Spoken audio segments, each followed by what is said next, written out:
ევროპის ისტორიაში ევროკავშირმა აირჩია თავისი პირველი პრეზიდენტი.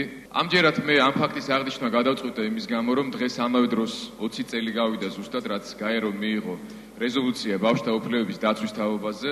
დღეს საქართველოშიც და მთელ მსოფლიოშიც აღინიშნება ეს დღე სხვადასხვა ღონისძიებებით და მინდა მივმართო ევროკავშირს, მინდა მივმართო მათ უმაღლეს წარმომადგენლებს, რომ უფრო მეტად გააქტიურონ თავიანთი მუშაობა მიმდინარე პრობლემის მიმართ, რომელიც დღეს აქვს საქართველოს და უკავშირდება 4 დატყვევებული ქართველი მოზარდის ბედს, რომლებიც დღესაც იმყოფებიან ცხინვალის იზოლატორში.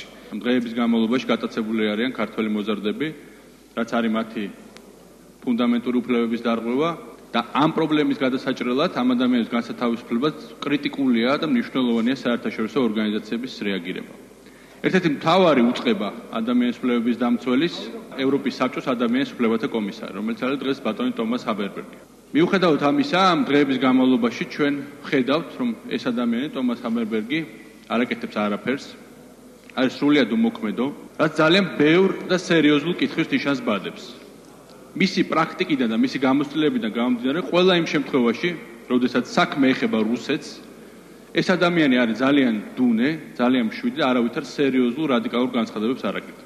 ამდენად მიზანშეწონილია ტომას ჰამერბერგი იყოს ევროპის საბჭოს ადამიანის უფლებათა კომისარი, როდესაც ყველაზე კრიტიკულ შემთხვევებში ადამიანის უფლებების დაცვის კუთხით იგი ერიდება მკვეთრი და მნიშვნელოვანი განცხადებების გაკეთებას, როცა საკითხი ეხება რუსეთს.